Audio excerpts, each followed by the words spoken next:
She was never fit to stand beside a king, and by tomorrow's dawn, she'll be nothing but a name the pack forgets.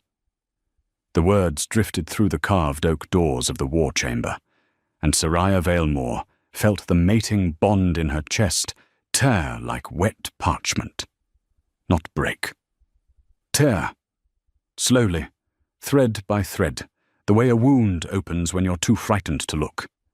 She pressed a hand flat against her sternum and felt her own heartbeat stutter against her palm, and beneath that, the second heartbeat. No, the 2 second heartbeats that only she and the old midwife knew about. Blood drained from her face until the torchlight seemed to swim. And still, she did not scream.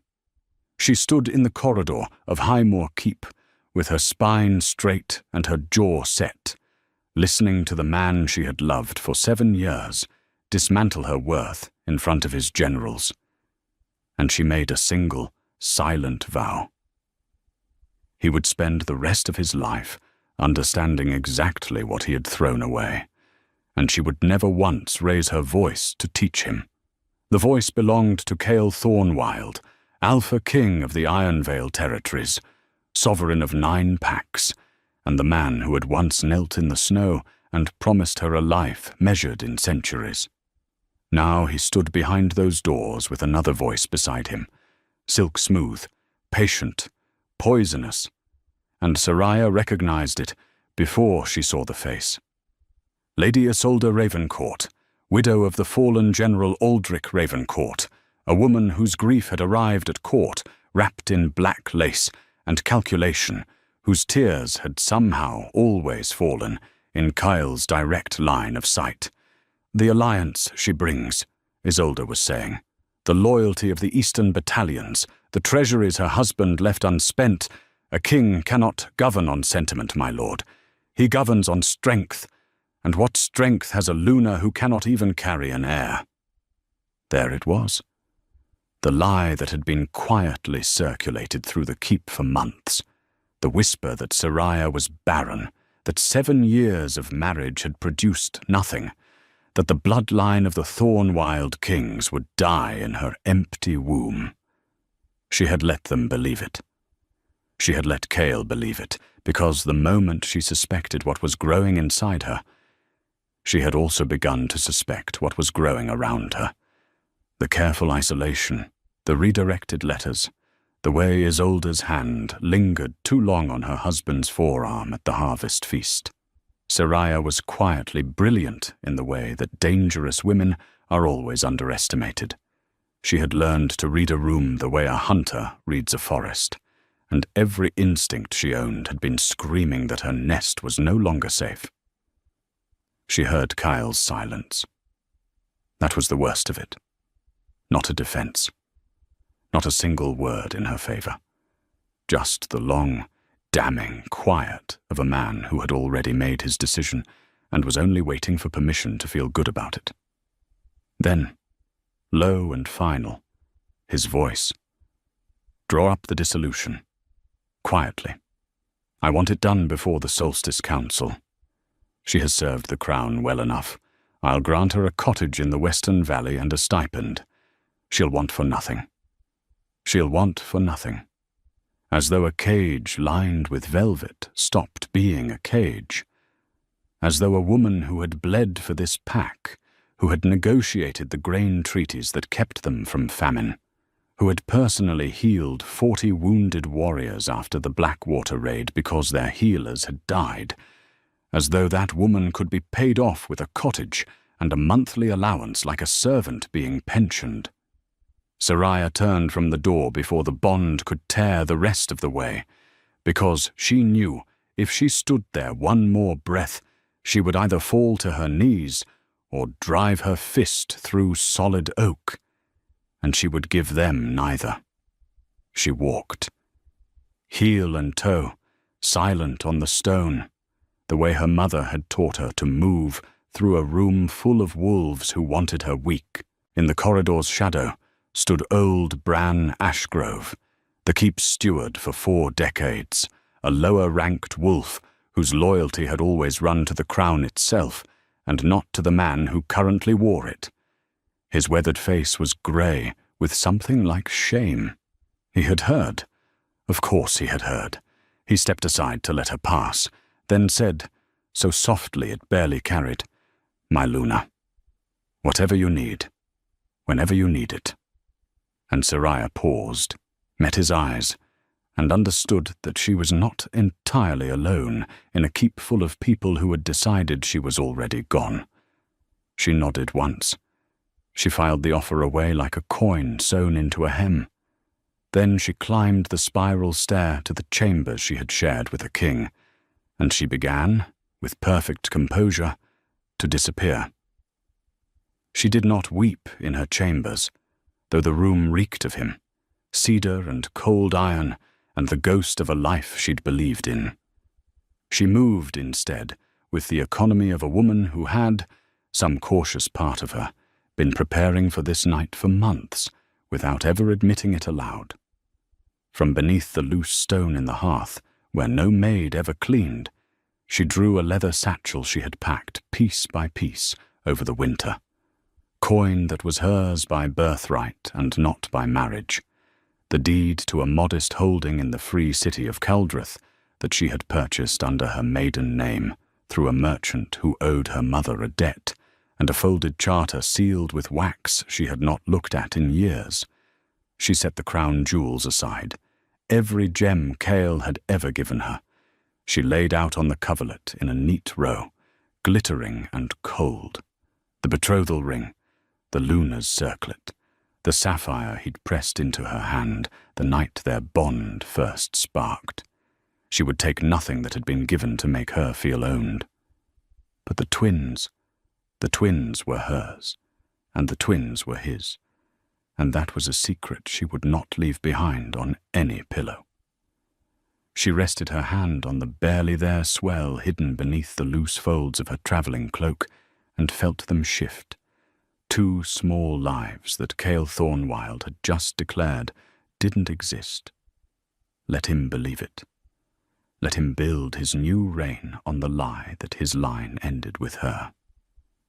She would let the world remain ignorant of what it had just lost, and she would raise the heirs of Iron Vale herself, in a place where no whispering widow could reach them, and one day, not soon, but surely, the truth would arrive at his door, dressed in armor he could not command away. She changed out of the fine Luna's gown into plain wool, dark and unremarkable, the sort of thing a merchant's wife might wear on a long road. She braided her hair back tight. She pulled the hood low. Then she sat at the writing desk and, with a hand that did not shake, composed no letter of grievance, no plea, no accusation. Only a single line, which she left folded atop the row of jewels. I release you from a bond you had already broken. Rule well, my king. It was the last mercy she intended to grant him for a very long time, and she gave it precisely because it would haunt him more than any curse. Bran was waiting at the servants' postern when she descended, a lantern shuttered to a hairline of light. He had a horse saddled, not one of the royal stock, but a sturdy grey mare from his own stable, unmarked, untraceable. The eastern gates watched tonight, he murmured, on account of the widow's men.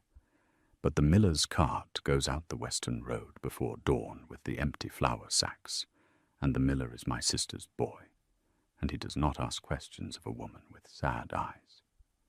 Soraya took his gnarled hand in both of hers and held it. Bran, she said, if anyone asks where I've gone, you went into the western valley to the cottage, as the king decreed, Bran finished, and I helped you settle there, and you were grieving and wished to see no one. That is what I will say, and I will say it until my last breath, because it is what a loyal man says. His eyes were wet. There will come a day, he added, when the crown needs you again. I have served 3 kings. I know the shape of a mistake when I watch one being made. Come back when the shape has finished ruining him. The miller's cart smelled of chaff and mildew, and Soraya rode in the back beneath the empty sacks with her knees drawn up and her arms wrapped around her middle. And as the wheels ground over the frost-hard road, and Highmore Keep shrank behind her into a black tooth against a bruised sky, she let herself feel it. The severing. The bond that had bound her to Cale Thornwild finally frayed to its last thread and snapped, and the phantom pain of it was so vast and so total that she bit down on the wool of her sleeve to keep from crying out. It felt like losing a limb she could still feel. It felt like the world tilting off its axis. For one long, terrible mile, she was not a queen or a strategist or a mother-to-be. She was simply a woman whose mate had chosen someone else, and the grief of it hollowed her out until there was nothing left but the cold. And then, slowly, into that hollow, something else began to grow. Not warmth, not yet. Clarity, the clean, cold clarity of a blade drawn in winter. By the time the cart rolled through the outer villages and the sky began to pale, Soraya had stopped weeping and started counting. Treasuries, alliances, debts, the names of every lord who had ever privately doubted Isolde Ravencourt, the exact wording of the fallen general's will that she had once helped audit, and that contained, she now recalled with a slow and dangerous smile, a clause about the disposition of the eastern battalions that Isolde had almost certainly never read. She rested one hand on her belly and made her children a promise in the dark. "Your father will kneel to you one day," she whispered, "not because I'll make him, because he'll want to. And by then you won't need his knees at all. The free city of Caldrith did not care who your father was. It was a merchant republic clinging to the mouth of the Seren River, governed by a guild council of shipwrights and bankers and spice traders who measured a person's worth in ledgers and results rather than in bloodlines. And it was, Soraya realized within her first week there, the single most liberating place she had ever set foot. No one bowed. No one whispered. No one looked at her belly and calculated the future of a dynasty. She was simply a widow. For that was the story she wore now, a woman whose soldier husband had died in a border skirmish, arriving with a little coin and a great deal of quiet competence, and Caldrith had an appetite for competence that no royal court could match. She took the modest holding she had purchased, a narrow stone house near the wharves with a shop front below and living quarters above, and she opened it as a scribe's office and a broker's desk, because the two skills she possessed in surplus were literacy and the reading of contracts. In Iron Vale she had negotiated grain treaties that fed 9 packs. In Caldrith she started smaller, reviewing shipping agreements for merchants who could not read the fine print the bankers slipped in, catching the buried clauses, the compounding interest, the penalty terms designed to bankrupt the unwary. Word travels fast in a river city. Within 2 months, the widow on Wharf Lane, who could find the knife hidden in any contract, had more work than she could handle. Within 4, she had hired 2 clerks and turned away 3 more. The twins came in the depth of that first winter, in the upstairs room above the shop, attended by a Caldrith midwife named Odell, who had delivered half the children on the waterfront, and asked nothing about the father except whether he was living. Dead, Soraya told her, and it was not entirely a lie, because the man she had loved was dead to her. A boy and a girl. The boy came first, dark-haired and furious, his tiny fists already clenched as though he'd been born ready to fight the world. She named him Corvin, after no one, a name she chose because it belonged to no king. The girl came second, quiet and watchful, her eyes when they finally opened a pale, uncanny grey that Soraya recognized from her own mirror. She named her Win. 2 heartbeats she had carried out of that keep beneath a hood and a lie. 2 heartbeats that were, though the world did not yet know it, the true and only heirs of the Iron Veil line. She did not tell them when they were small, whose blood ran in their veins. She told them instead that their strength was their own, that a name meant nothing and a deed meant everything, that the measure of a person was found in how they treated those who could do nothing for them.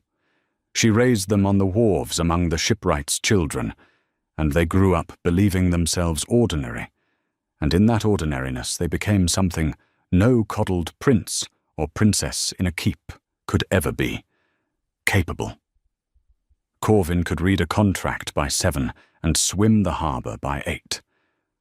Wynne, quieter, sharper, could sit in a corner of her mother's office and afterward recite every clause of a negotiation she'd overheard, and by 10 she was catching errors that grown clerks missed.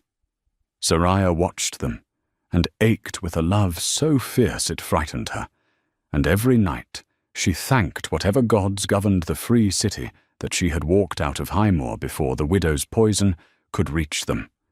Meanwhile she built. The scribe's office became a brokerage. The brokerage became a small commercial house. The Valemore concern, dealing in shipping insurance and contract arbitration, and, increasingly, in information. For a woman who could read the true meaning of a document could also read the true intentions of the people who signed it, and in a river city where fortunes turned on the reliability of a single manifest, information was worth more than gold. She earned a reputation for absolute discretion and absolute honesty, a combination so rare that the Guild Council itself began to route its more delicate disputes to her desk. She never lied to a client. She never broke a confidence. And she never, not once, allowed anyone to command her, because she had learned in the corridor outside a war chamber exactly what a command from a man who thought he owned you was worth. It was in her 3rd year in Caldrith that she met Roderick Fenn. He was a shipwright turned marine underwriter, a broad-shouldered man with salt water in his beard and a laugh that came up from somewhere deep, and he came to her office to contest an insurance claim that had been denied on a technicality he was certain was fraudulent. He was right. She proved it in an afternoon, recovered his losses, and refused to charge him more than her standard fee, despite the size of what she'd saved him. And he looked at her across the desk with an expression she had not seen directed at her in years. Not desire, though that came later. Respect.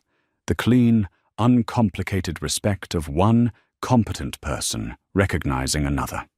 "You," he said, "are wasted reading other men's contracts. You should be writing the terms the whole harbour lives by." And something in Soraya, some frozen thing she'd carried out of the keep, cracked and let in a little light. Roderick did not court her the way a lord courts a lady, with gifts and declarations and the assumption of ownership. He simply kept turning up, with a difficult problem she'd enjoy, with a bottle of Seren wine to share while they argued shipping law, with an offer to teach Corvin how a hull was fitted, and Wynne how the tide tables were read. He treated her children as people rather than as pawns or inconveniences, and he treated Soraya as a partner rather than a prize. And slowly, over the course of a year, she allowed herself to lean into the strange warmth of being valued for what she could do, rather than for what she could be married into. She did not tell him everything. She did not tell anyone everything. But she told him more than she had told a soul in Caldrith. And one grey autumn evening on the wharf, with the twins asleep and the tide coming in, he took her ink-stained hand and said, "I don't need to know who you were before you came here. I only need to know you'll stay." And she found, to her own astonishment, that she wanted to. But the past does not stay buried in a river city. It arrives on ships. It was in that same 3rd year that the first news of Iron Veil reached her, carried by a spice trader whose route ran up the coast to the ports that served the Thornwild territories, and Soraya received it the way she received everything now, quietly, over a ledger, revealing nothing.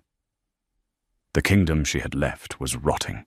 The trader spoke of it as merchants speak of unstable markets, with the cold interest of a man calculating risk.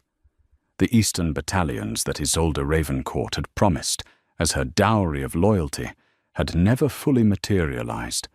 They had sworn to the widow personally, it turned out, and not to the crown. And when the crown began to make demands, they found 100 reasons to be slow. The treasuries the widow had brought were smaller than advertised and mortgaged besides, encumbered by debts old Aldrich had run up on foreign wars, debts that were now, one by one, coming due at the worst possible moments. And Cale Thornwild, the trader said, was not the king he'd been. He'd grown suspicious, isolated, quick to anger.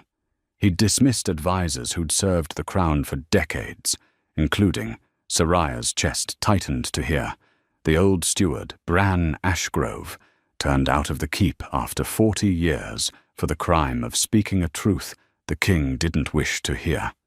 The harvests had faltered because no one had renegotiated the grain treaties that the former Luna had held together with her own 2 hands, and the neighboring packs, sensing weakness, had begun to test the borders. A kingdom eating itself, the trader concluded, tipping back his wine. Give it 5 years. Someone will pick the carcass clean. Soraya thanked him, refilled his glass, and said nothing at all about the fact that she had once been the beating heart the carcass had cut out. That night she sat alone in her office after the twins were asleep, and she took out the folded charter she had carried out of the keep, the one sealed with wax she had not looked at in years, and she finally broke the seal. It was, as she'd half remembered, a copy of General Aldrich Ravencourt's testamentary disposition, the will she had helped audit in a happier time, when she was still the Luna, and the general still lived, and no one suspected his widow of anything at all. And there, in the dense, legal hand of a battlefield lawyer, was the clause she'd remembered on the miller's cart. The eastern battalions and the treasuries did not pass freely to Isolde. They passed to her in trust, contingent upon her remaining unwed and holding the general's lands in his memory. The moment she remarried, the moment she bound herself to another man, to a king, the trust was to dissolve, the battalions revert to the crown of the general's original oath, and the treasuries pass instead to Aldrich's brother, a minor lord named Halbrecht Ravencourt, who had been quietly stripped of his inheritance and shipped off to a border garrison the very season Isolde arrived at Highmoor. Soraya read it 3 times by candlelight, and each time the shape of it grew clearer and colder in her mind. Isolde had not brought Cale Thornwild a fortune and an army. She had brought him a fortune and an army that ceased to exist the instant she married him. Either the widow had never read the will she'd inherited, or, far more likely, Soraya thought, tracing the general's brutal signature with one fingertip, she had read it perfectly well, and had gambled that no one at the Ironvale court was clever enough to catch it before she'd used her marriage to seize a dozen other things a king could give. It was the kind of buried clause Soraya destroyed people with, professionally, 3 times a week. And it was sitting in her hands, aimed at the heart of the woman who had whispered her out of a kingdom.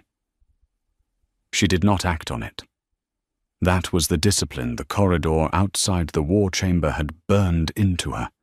Patience was a weapon, and a weapon wasted early was a weapon you did not have when it mattered. She refolded the charter, resealed it with fresh wax, and returned it to the strong box beneath the floor. Then she wrote 3 letters.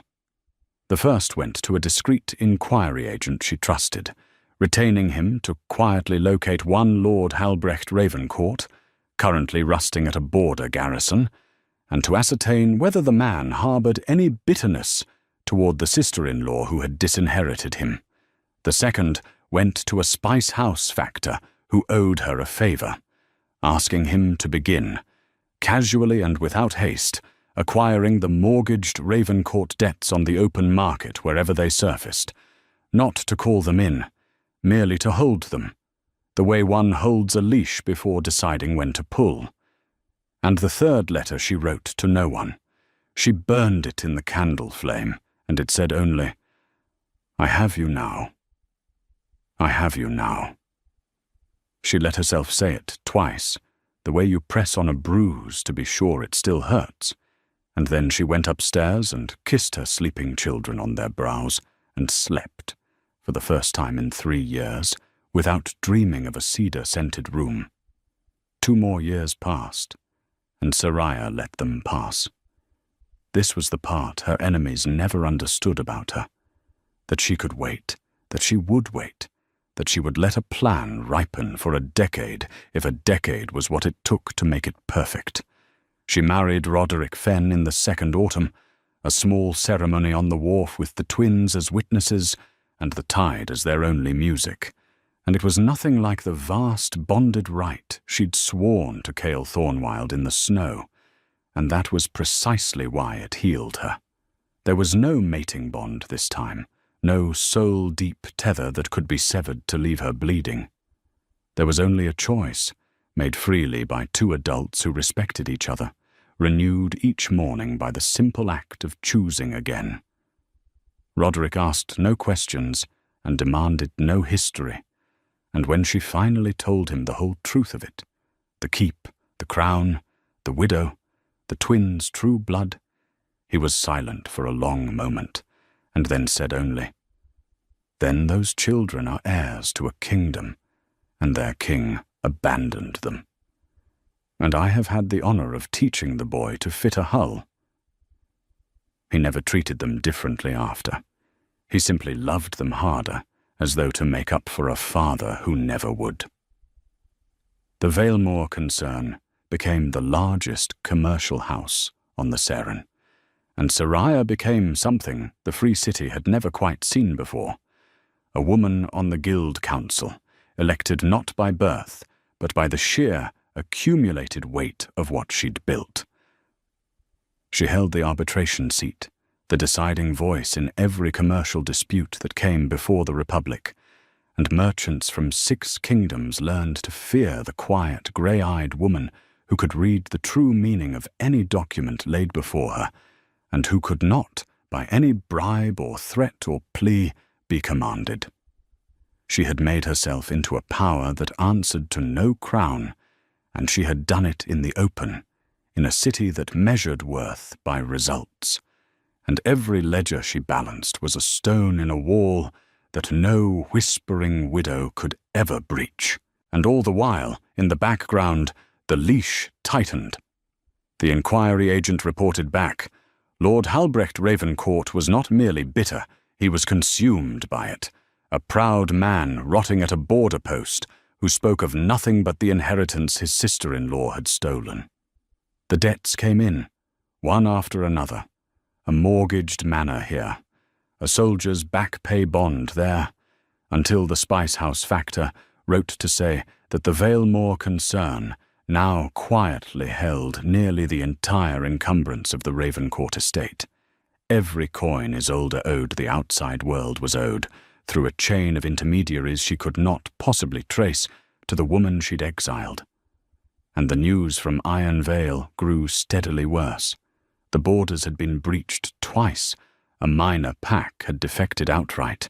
Cale Thornwild's council had shrunk to a handful of frightened men and one increasingly desperate widow, and the whispers on the trade routes said the king had begun to drink and to rage and to speak sometimes to an empty chair at his right hand as though someone were meant to be sitting in it.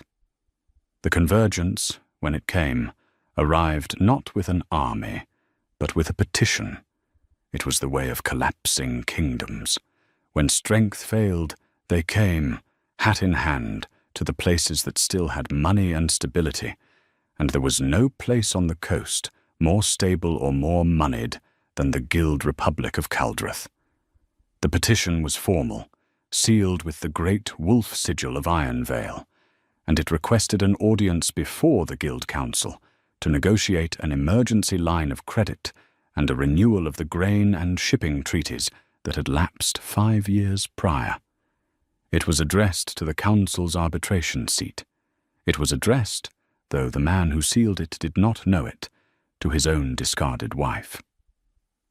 Soraya read the petition twice, set it down on her desk, and looked out the window at the harbour where her son was, at that very moment, fitting a hull with the shipwright who had raised him better than any king. She could have refused the audience. She could have leaked the widow's secret to the trade houses and let Ironvale's credit collapse from a distance, clean and untraceable, and never once had to look at Cale Thornwild's face. It would have been easier. It would even have been safer. But safety had never been the point, and cheap revenge from the shadows was beneath the woman she'd become. She wanted him to know. Not to gloat. She had no intention of gloating. Gloating was for people who were still trying to prove something. But because a checkmate delivered in the dark was only a murder, and a checkmate delivered in the light, across a table, to a man who had declared you barren and forgotten, was justice. She sent back a single line, granting the audience, and she signed it with her council title alone, no name, and she chose the date to fall on the eve of the solstice, the same council he had once meant to dissolve her at, 5 years and a lifetime ago. They came at dusk on the appointed day, and Soraya watched their arrival from the gallery above the council chamber, unseen, the way she had once done all her best work. The Ironvale delegation was smaller and shabbier than a royal delegation had any right to be. And at its head, cloaked in road dust and the fraying remnants of his authority, walked Cale Thornwild. 5 years had not been kind. He was thinner, greyer at the temples, and there was a hunted quality to the way he held his shoulders, a man perpetually braced for a blow. Beside him, in black lace, gone slightly threadbare, came Isolde Ravencourt, no longer the patient poisonous silk she'd been at Highmoor, but sharp-edged now, brittle, her beauty curdled into something anxious and grasping. They did not know whose city they had come to beg in. They did not know whose leash was around their throats, and Soraya, watching them from the shadows with her hands folded and her breathing even, felt no leap of triumph, only a deep and final quiet, the stillness of a hunter whose long wait is nearly done. The council chamber of Caldrith was a plain room by royal standards. No thrones, no banners, only a long ebony table and a curved, high-backed chair at its head for the arbitration seat, turned now to face the tall windows and the darkening harbour beyond, so that whoever sat in it had their back to the room when the petitioners entered. It was a deliberate arrangement, one Soraya herself had instituted years ago. It forced the supplicant to address the back of a chair, to make their case to a person they could not see, and it stripped away every advantage of rank and glamour and left only the naked weight of what they were asking for. She sat in that chair now, facing the water, listening to the delegation file in behind her, listening to the scrape of boots and the rustle of a widow's skirts, and the particular heavy tread of a king who had once walked as though he owned the ground, and now walked as though it might give way beneath him. An aide announced them. The delegation of Ironvale before the arbitration seat to petition for terms. And then Cale Thornwild's voice, the voice that had torn her bond apart through an oak door, deeper now, rougher, worn down at the edges, but still carrying that old accustomed command, began the speech he had surely rehearsed on the long road down the coast. He spoke of Iron Vale's noble history and its temporary difficulties. He spoke of the mutual benefit of renewed treaties.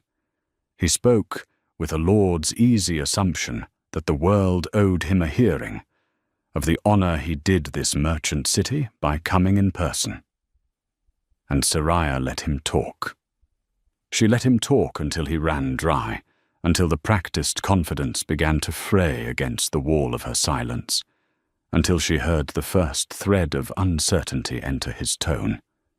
The dawning realization of a proud man that the chair he was addressing had not moved, had not spoken, had not so much as acknowledged the King of Iron Vale, stood at its back like a servant awaiting judgment.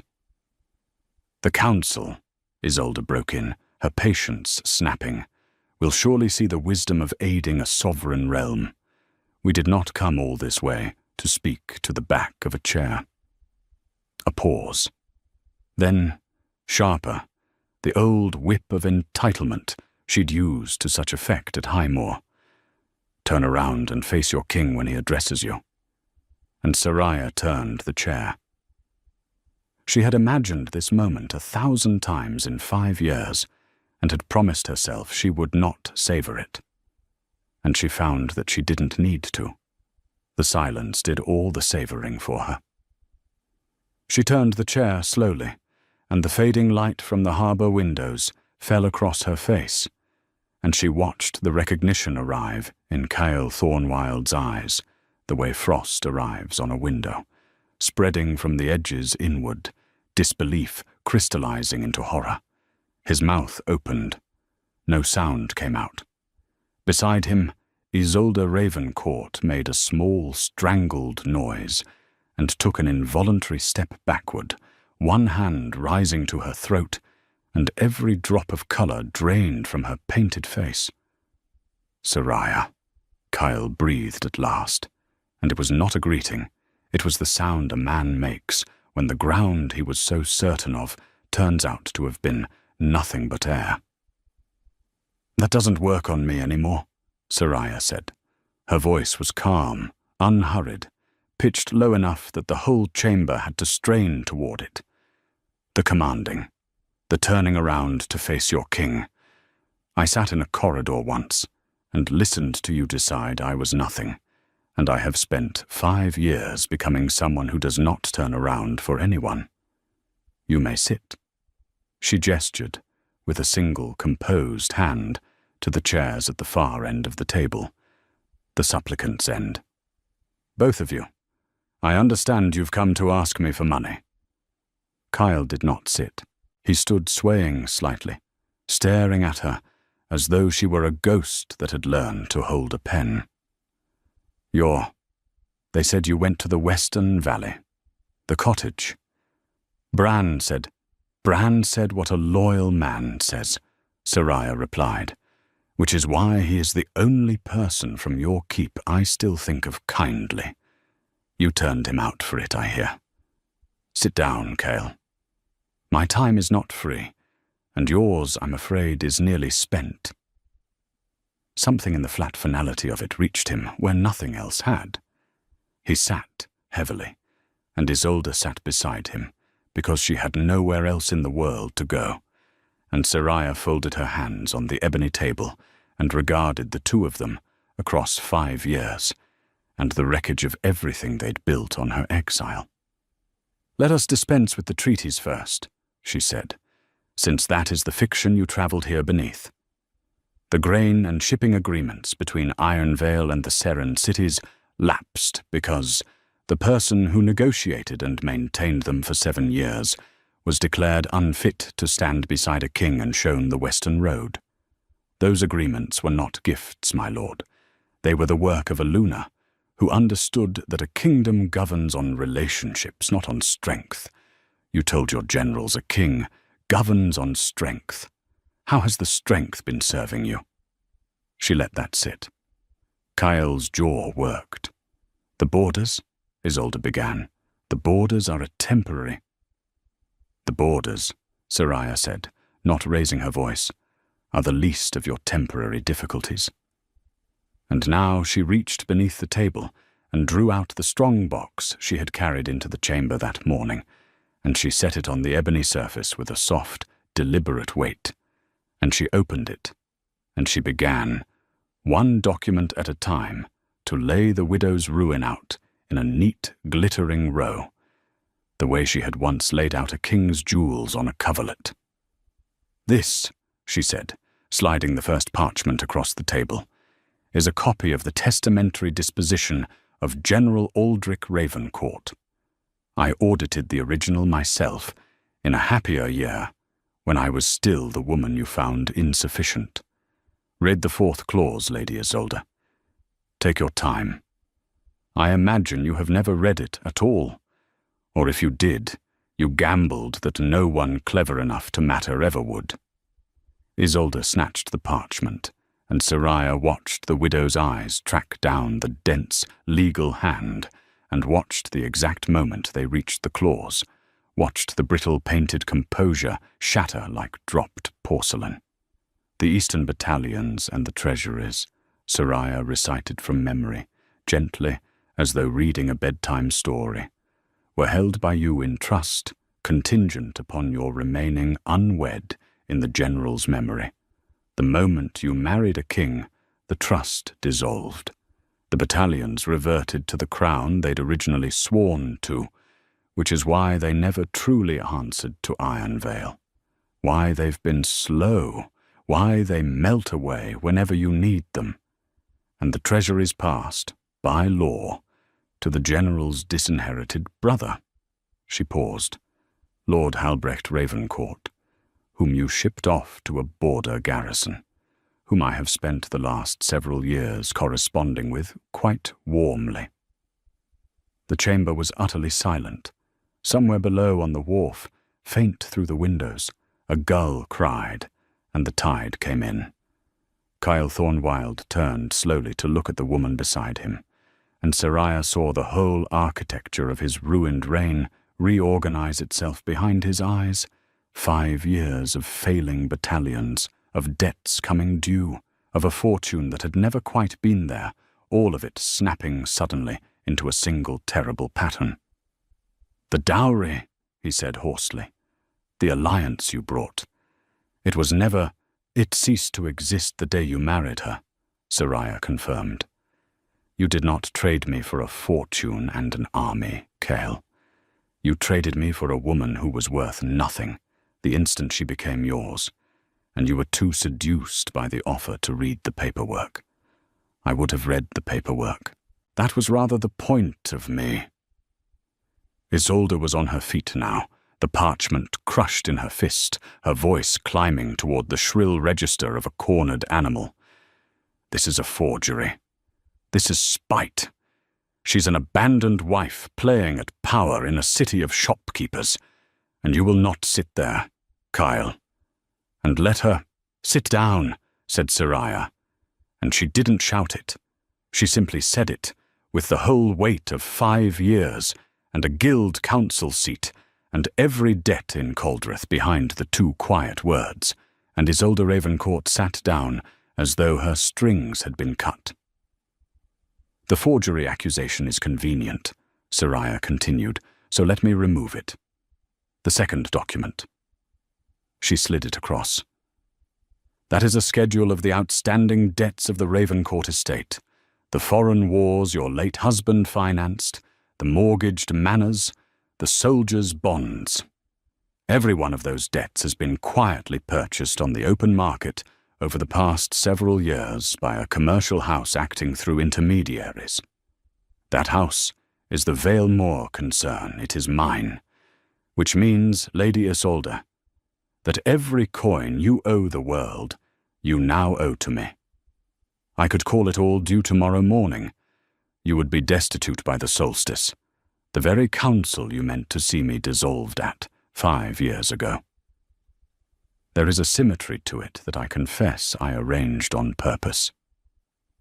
She watched the last of the fight go out of the widow, watched the sharp, anxious face collapse into the plain, naked terror of a woman who has just understood, completely and at once, that she has already lost. That she lost years ago. That the trap closed around her before she ever knew she was in it. And Soraya felt at last the thing she'd been waiting 5 years to feel. Not triumph exactly, but the deep, clean settling of a debt balanced, of a ledger finally closed.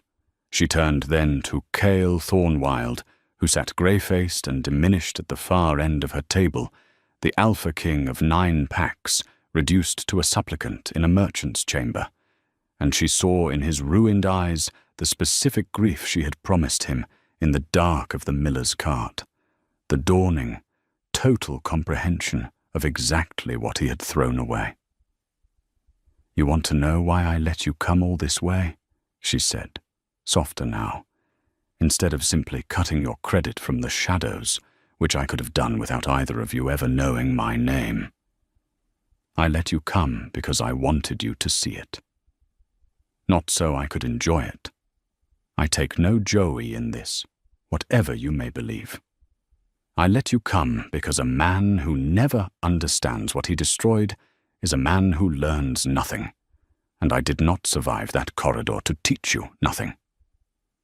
So look at me, Kyle. Look at what you called unfit to stand beside a king. I stand beside no one now. I sit at the head of the table, and kings come to me. Kyle Thornwild looked. He looked for a long time, and the room held its breath, and something broke open in his weathered face that had nothing to do with the ruin of his treasuries or his battalions. "I was told you were barren," he said at last, and his voice cracked on the word. "The physicians, the whispers." Isolde said a great many things, Soraya replied, and you believed them because they gave you permission to want what you already wanted. But since you raise it. She rose from the arbitration seat then, unhurried, and she crossed to the chamber door, and she opened it, and she called down the corridor in a voice that carried none of the ice it had held all evening, a voice, suddenly, that was only a mother's. "Corvin, Wynne, come up now." 2 sets of footsteps on the stair, and then they came into the chamber, and Soraya watched Cale Thornwild's face as they entered, and she watched him die a little where he sat. The boy first, dark-haired and broad through the shoulders, already at not quite 5 years, salt still in his hair from the wharf, his jaw set in an expression Kyle had surely seen 1,000 times in his own mirror, and the girl behind him, quieter, watchful, with pale grey eyes that were her mother's eyes exactly, except that the shape of her face, the set of her brow, the particular way she tilted her head to assess a room full of strangers, all of that belonged unmistakably, undeniably, to the man crumbling at the far end of the table. Twins, a boy and a girl, alive, healthy, strong, and utterly, radiantly indifferent to the crown that should have been theirs. "These are my children," Soraya said. "Corvin and Wynne. They were born in an upstairs room above a scribe's shop 7 months after I left your keep, delivered by a waterfront midwife who never asked their father's name. They are the true heirs of the Iron Veil line, the only children you will ever father, and you declared they did not exist before they had even drawn breath. They do not know you. They will not call you father. I have not told them who you are, and I will not, unless they choose it themselves someday from a position of strength rather than need." She rested a hand on each small head. "They know they are strong. They know a name means nothing, and a deed means everything. They have never once needed you, and that, Kyle, not the treasuries, not the battalions, not the widow's lie. That is what you threw away. Not a barren wife, a dynasty. And you'll live the rest of your life knowing it walked out beneath a hood while you drew up the paperwork."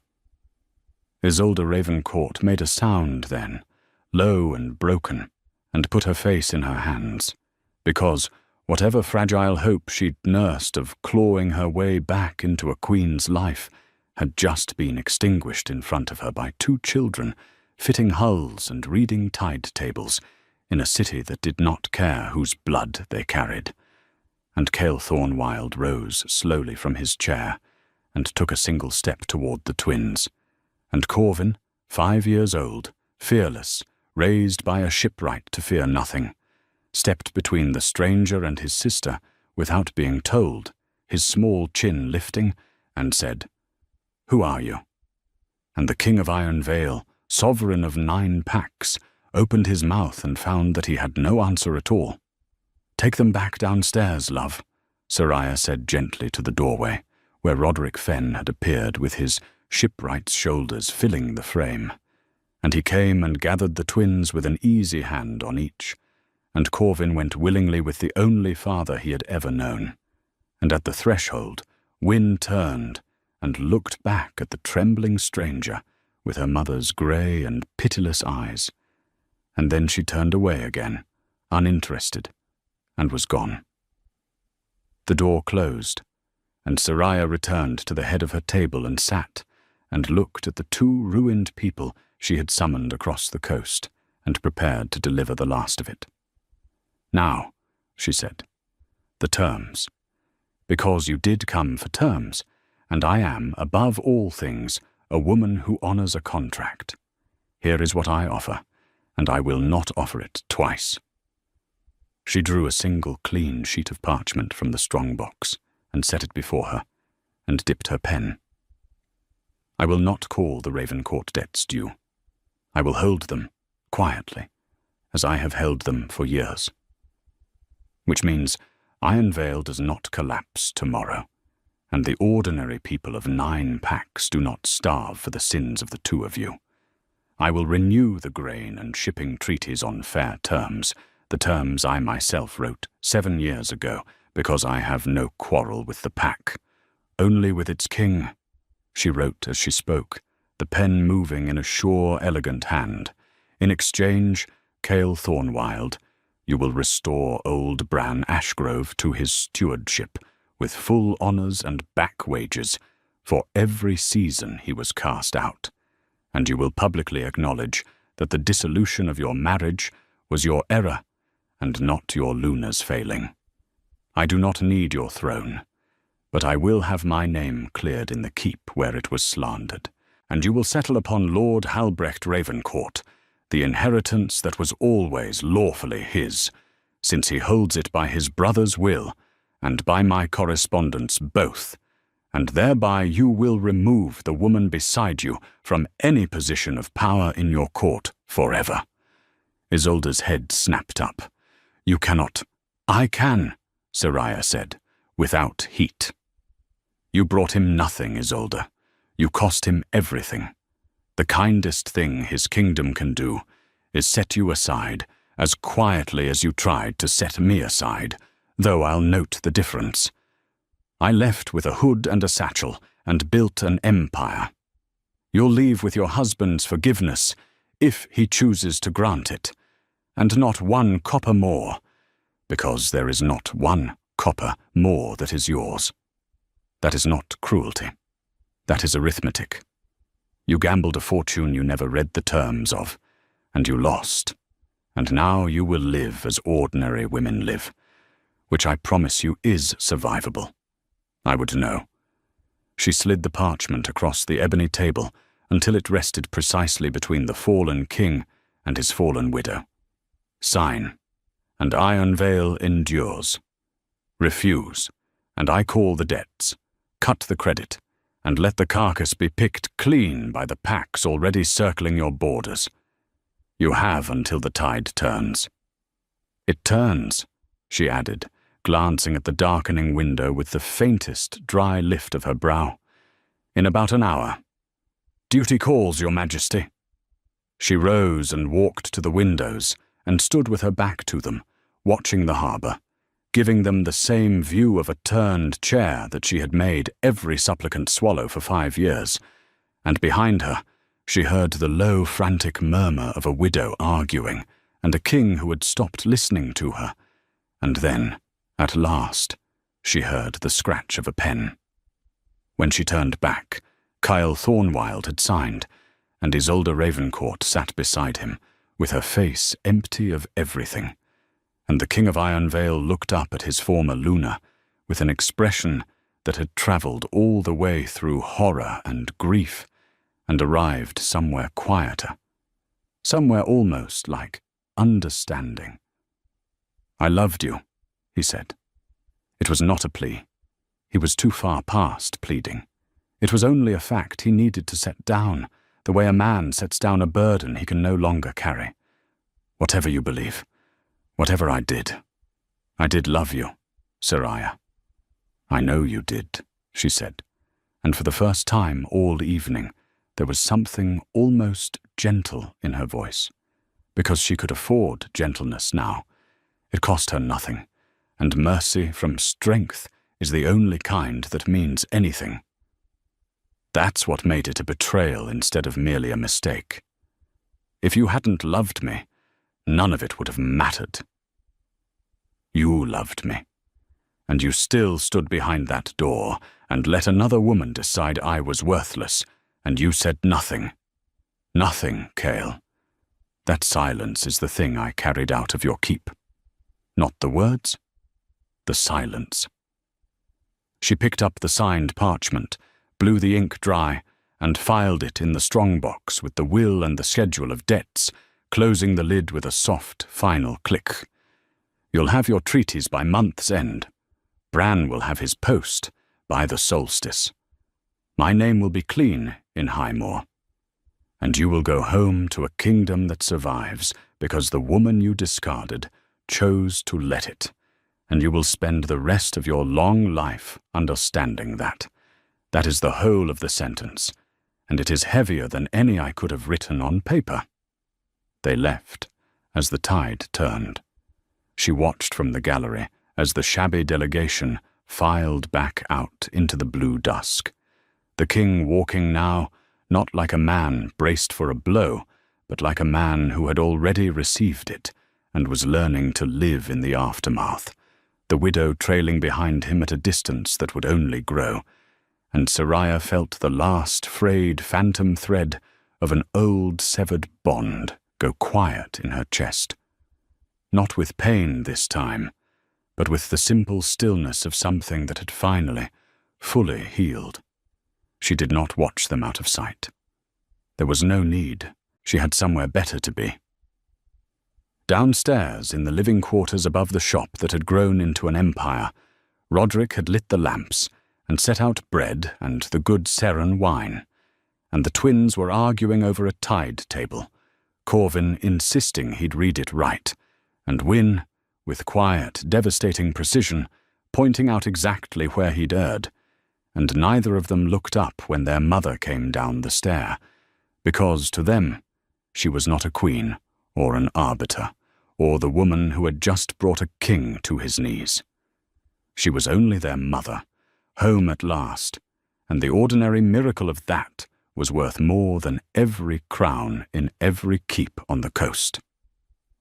Roderick met her eyes across the room and raised one eyebrow, a question and a gentle one. And she crossed to him and let him fold her into arms that smelled of sawdust and salt instead of cedar and cold iron, and she rested her head against his broad chest and said, "It's done." He pressed a kiss into her hair. "And how do you feel?" She considered it honestly, the way she considered everything. "Lighter," she said. "Like I set something down that I'd been carrying so long, I'd stopped feeling the weight of it. And now that it's gone, I can finally stand up straight." And Wynne, without looking up from the tide table, said, "Mother, you're always standing up straight." And Corvin snorted, and Roderick laughed his deep laugh from somewhere near the bottom of him, and Soraya Valemore, who had once been a Luna, who was now something far greater than any Luna, laughed with them, in a warm room above a shop, in a city that had never once bowed to her and had come to respect her all the more for it. News reached Caldrith over the following seasons, as it always did, carried up the coast on the spice ships and the grain barges. Iron Vale endured, the treaties held, and the harvests recovered, and old Bran Ashgrove returned to his stewardship, and was said to have wept in the great hall when the king publicly named the former Luna blameless, and the dissolution his own grievous error. Lord Halbrecht Ravencourt took possession of his brother's inheritance, and, being at his heart a decent if bitter man, governed the eastern lands more justly than the widow ever would have.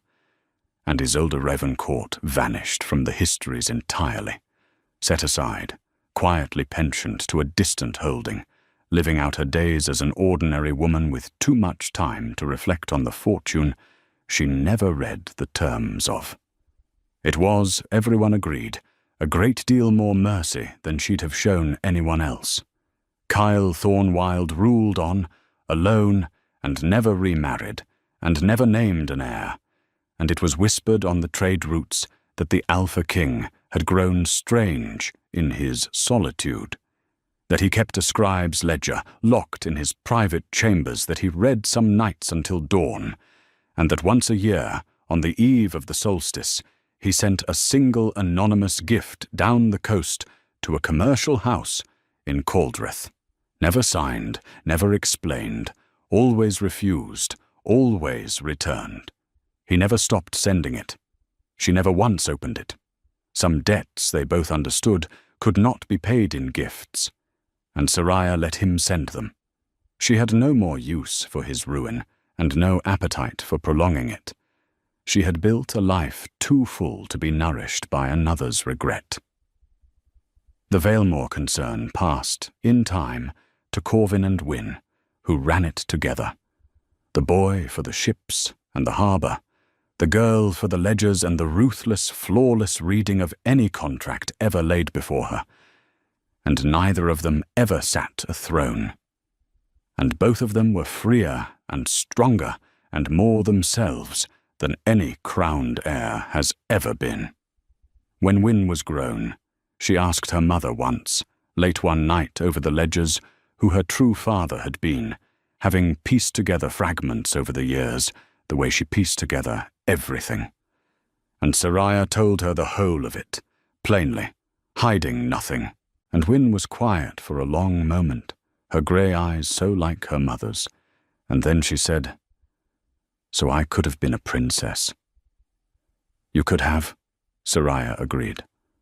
Wyn closed the ledger. "I'd rather be this," she said. And that was the last time either of them ever spoke of Cale Thornwild. Here is what the story leaves you with, if you'll carry it. Worth is never granted by the people who hold power over you. It is not something a king can bestow with a crown or revoke with a signature.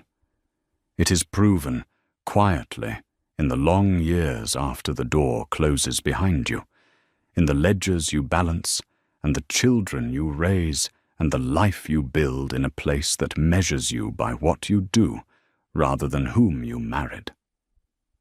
Kyle Thornwild believed he could decide what Soraya was worth. He learned, too late and forever, that the only person who ever gets to decide that is you. Loyalty cannot be bought, strength cannot be inherited, and the woman who walks out with nothing but her spine and her secret is often carrying far more than the fools who let her go will ever comprehend. She did not scream in that corridor. She built an empire instead, and that is the truest kind of revenge there is, the kind that looks, from a certain angle, exactly like a life well lived.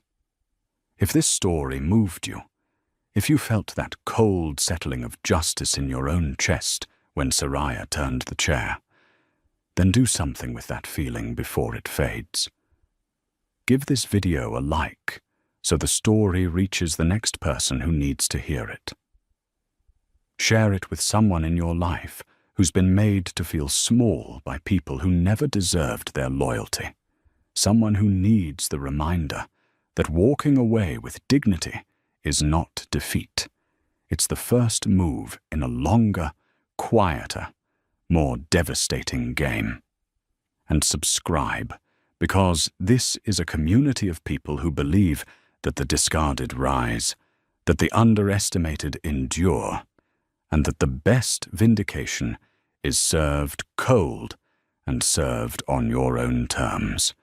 Tell me in the comments, what was your moment, the line, the reveal, the turn of the chair, that made you want to stand up a little straighter? I read everyone, and I'll see you in the next story.